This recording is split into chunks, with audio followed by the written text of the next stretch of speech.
The football team has no name. The New York Giants fans have no shame. And it's been Batman forever since the Cowboys won the big game.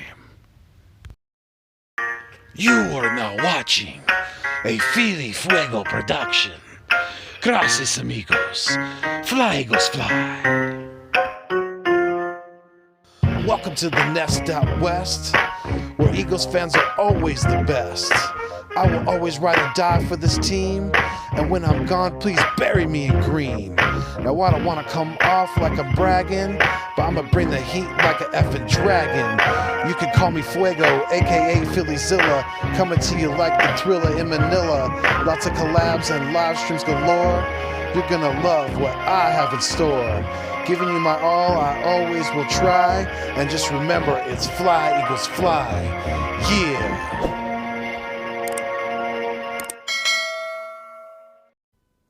Is good, is going on, and is cracking. I am Philly Foothills, and I am back in the Nest Out West, where I'm trying to bring you the best when it comes to Philadelphia Eagles content on YouTube. And if you are new to the channel, and after watching the video today or after watching some more of the content, if you are feeling the vibe, please make sure that you like, share, comment, and subscribe to keep my dreams alive. I am going to Philadelphia to an Eagles game at the Link for the very, very first time this year. So all the support, everything for the channel, donations, merch purchases, all that, it's all going to go to supporting the channel and helping fund our trip to the East Coast this October. We're really excited about that. So again, please make sure to like, share, comment, and subscribe to keep my dreams alive. If you are already subscribed to the channel, I thank you from the bottom of my heart for all the love and support that you guys have shown over the past year or so. It's been absolutely wonderful, and I couldn't do it without each and every one of you. Like I always say, you guys are the food and water to the channel. Without you, it will not continue to survive. But one thing I wanted to ask you subscribers, my loyal subscribers already, make sure you turn on the notification bell. That way, whenever I go live or I drop content like this video today, you'll get a notification and you'll be able to consume some of the content, hopefully, and help me towards my next goal of 4,000 watch hours. And as of today, we are at 743 watch hours, so we're chugging along little by little. I'll definitely keep you guys aware of how we're doing with that. But yes, thank you so much, all you guys. But let's jump right into the content. Okay, so there was an article that came out, I don't know if it was earlier today or yesterday, a couple days ago. I'm not actually sure when it came out, but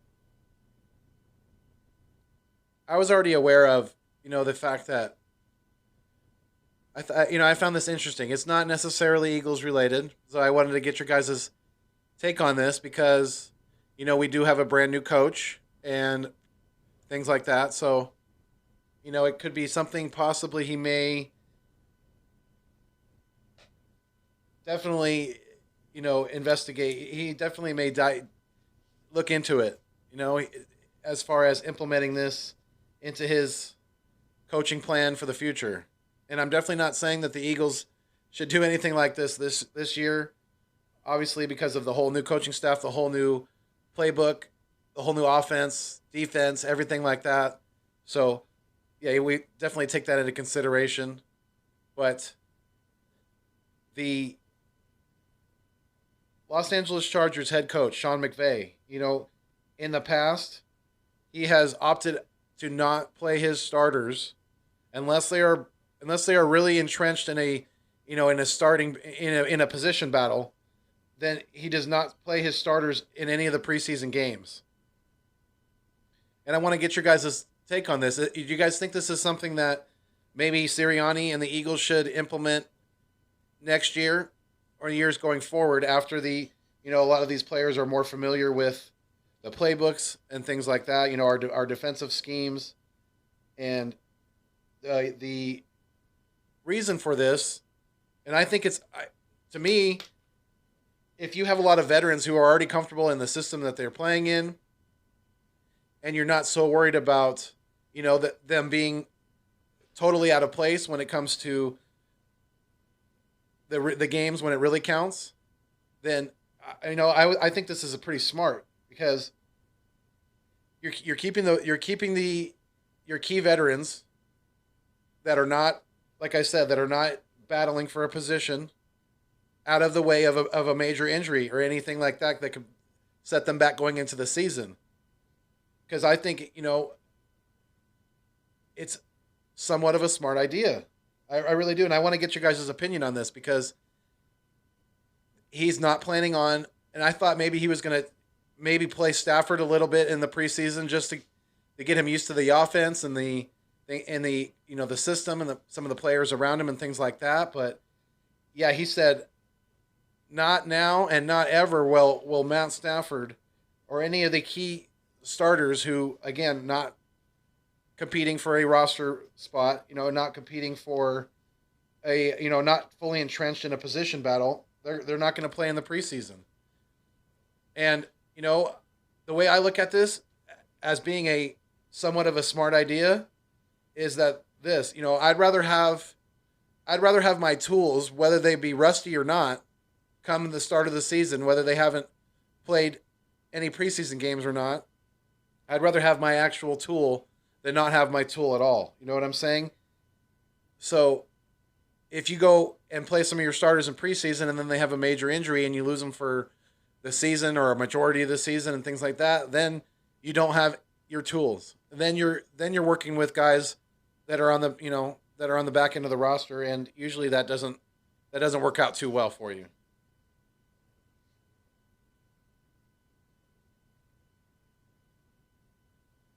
And I think with more and more of these combined practices where they're, that the Rams are going to be playing against or practicing against, I should say, teams like the Cowboys, because they're in Oxnard as well. We've been practicing, I think, or going to be practicing, I should say, with the New England Patriots. And I just kicked my camera. That's funny. I'm not going to edit it out. Screw it. But yes, the more and more practice reps that you can get against other teams, the more and more I would be comfortable, especially with veteran players who are, more in tune with the system and the coaches around them and things like that. The more and more I would be comfortable with this being an okay thing. If you can avoid, like I said, any major injuries going into the beginning of the season, if you could be at or as close to full strength as possible going into the regular season, going into that battle that that's and it's now a 17-game season. That's another thing as well. That makes this thing, to me, look and sound even smarter. But yeah, I definitely want to hear what you guys think about this in the comments. Please let me know. And again, I'm not saying that Sirianni should not play any of our starters in the preseason. That's not what I'm saying at all. I'm saying going forward, maybe next year, things like that. This could be something that other teams implement, and I definitely wouldn't be too shy away from, at least limiting the amount of, if you got to play them in the preseason, you definitely have to limit the amount of snaps that they take. And I think, again, with the extended practices that we're having, but he's limiting. That's another good thing Sirianni's doing too, is he's limiting the times in practice. He's cutting them shorter to try to prevent injury as well. So I like to see that, definitely. But yeah, I'm wondering if this is going to be something that maybe starts to take on somewhat of a fad in the NFL. Are other teams going to start resting a majority of their non-position threatened starters in the preseason to avoid them having to, possibly get injured, have some injury setbacks going into the season, or possibly even miss extended time or even the full season? If guys tear ACLs, they blow Achilles, they tear their shoulder up, whatever. You know, it's definitely something I think the NFL and other teams are gonna start looking into for sure. But yeah, I think this video has been long enough. Definitely want to let you guys chime in on the comments on this. I think this is pretty interesting. So again, excuse me. Not only is Sean McVay not he's doing his usual thing. This is not anything new, but he's extending it out now to Matthew Stafford, who some thought that he could get some preseason snaps, being that he's a brand new quarterback to the system. But I think given Matthew Stafford's veteran presence, his leadership, and his knowledge of the game, I think the learning curve is definitely going to be a lot. It's going to be a lot shorter for him. It's going to come more naturally, and I don't think McVay is super worried about that. But again, this is not something that I'm saying the Eagles should do right now. I'm not saying let's rest all our starters and prevent injuries and I don't want to see any of our key starters not out there until week 1. No, I'm not saying that at all. But what I'm saying is I think this is very interesting, and I'm wondering if other teams in the league are going to start to look into this and start implementing similar strategies in the future. So again, I love and appreciate each and every one of you. I couldn't do it without each and every one of my Philbillies. You guys are the food and the water to the channel. Without you, it does not continue to survive. And please like, comment, share, and subscribe if you're feeling the vibe to keep your boy here, Philly Foothills dreams alive. Let's go. Until next time, we fly until we die. Stay mean, stay green. Thanks for viewing me on your screen. But most importantly, keep it fuego. Peace, y'all.